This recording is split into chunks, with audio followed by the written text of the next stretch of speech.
എന്തിനാണ് മുജാഹിദുകൾ, വഹാബികൾ, സലഫികൾ ഇങ്ങനെ പലതരത്തിലുള്ള പ്രോഗ്രാമുകൾ ഈ ഒരു ഫാസിസം രാജ്യത്ത് ന്യൂനപക്ഷങ്ങളെ വേട്ടയാടുന്ന കാലത്ത് ഇവിടെ മധ്യപൗരസ്തേഷ്യയിൽ പ്രത്യേകിച്ച് ഫലസ്തീനിന്റെ മണ്ണിൽ ഇസ്രായേലിയർ പാവപ്പെട്ട ജനങ്ങൾക്കു നേരെ നരമേധം നടത്തുന്ന, അവിടെ നരനായാട്ട് നടത്തുന്ന, പിഞ്ചു ബാല്യങ്ങളെ കൊന്നെടുക്കുന്ന ഈ ഒരു സമയത്ത് എന്തിനു വേണ്ടി പരസ്പരം ഇങ്ങനെ തമ്മിലടിക്കുന്നു, കലഹിക്കുന്നു എന്ന് ചിന്തിക്കുന്നവരുണ്ടാകാം, ചോദിക്കുന്നവരുണ്ടാകാം.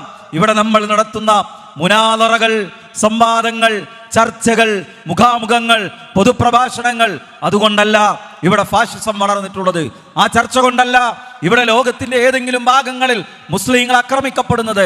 മറിച്ച് അള്ളാഹുവിന്റെ തൗഹീദിനെതിരായ ശബ്ദം നിലനിൽക്കുമ്പോൾ ആ ശിർക്കിന്റെ ഭാഗത്ത് നിന്ന്, ശിർക്കിന്റെ തെറ്റായ വിശ്വാസങ്ങളിൽ നിന്ന് തൗഹീദിലേക്ക് ആളുകളെ ക്ഷണിക്കുന്ന കാലമത്രയും അള്ളാഹുവിന്റെ സഹായം നമുക്ക് ലഭിച്ചുകൊണ്ടിരിക്കും. ഇൻ തൻസുറുല്ലാഹ യൻസുറുക്കും വയുസബ്ബിത് അഖ്ദാമക്കും. അള്ളാഹുവിന്റെ സഹായം ഉണ്ടാകും. അള്ളാഹു നമ്മുടെ കാൽപാദങ്ങളെ ഉറപ്പിച്ചു നിർത്തും. ഇവിടെ ഏത് കാലം തൗഹീദിന്റെ പ്രചാരണം നടക്കുന്നുണ്ടോ അക്കാലം അത്രയും അള്ളാഹുവിന്റെ സഹായം നമുക്ക് അനുഭവിച്ചറിയാൻ സാധിക്കും. ഇതെല്ലാം നിർത്തിവെക്കലല്ല പരിഹാരം. ഇതെല്ലാം നിർത്തിവെച്ചു എന്നുള്ളത് കൊണ്ട് ഒരിക്കലും ഇവിടെ ഇന്ന് നിലനിൽക്കുന്ന ഏതെങ്കിലും ഒരു പ്രതിസന്ധിക്ക് കുറവ് സംഭവിക്കുകയില്ല.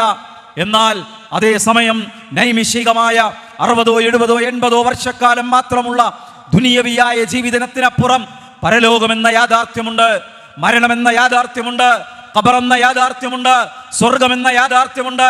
വിചാരണയെ അള്ളാഹുവിന്റെ മുന്നിൽ കയ്യും കെട്ടി ജീവിതത്തിലെ ഓരോ അനുഗ്രഹങ്ങൾക്കും നേർക്ക് നേരെ നിന്ന് മറുപടി പറയേണ്ടവരാണ് നമ്മൾ ഓരോരുത്തരും. അവിടുത്തെ പരാജയമാണ് യഥാർത്ഥ പരാജയം, അവിടുത്തെ വിജയമാണ് യഥാർത്ഥ വിജയം.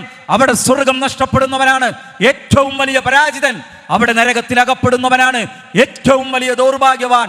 സ്വർഗം ഹറാമാകുന്ന, നരകം നിർബന്ധമാകുന്ന ശിർക്കിൽ നിന്ന് ആളുകളെ പിന്നോട്ട് വിളിക്കുക, നസീഹത്തോടുകൂടി, ഗുണകാംക്ഷയോടുകൂടി അവരെ തൗഹീദിന്റെ മാർഗത്തിലേക്ക് തിരിച്ചു വിളിക്കുക എന്ന ആത്മാർത്ഥമായ സ്നേഹമാണ് ഈ തൗഹീദി പ്രബോധനത്തിലൂടെ ഈ കൂട്ടായ്മ നിർവഹിച്ചു കൊണ്ടിരിക്കുന്നത്. കപടമായ സ്നേഹമല്ല, കപടമായ സഹോദര്യമല്ല, കപടമായ സൗഹാർദ്ദമല്ല, മറിച്ച് പരലോകത്ത് രക്ഷപ്പെടണമെന്ന ആത്മാർത്ഥമായ സ്നേഹത്തിന്റെ പേരിലാണ്, നസീഹത്തിന്റെ പേരിലാണ്.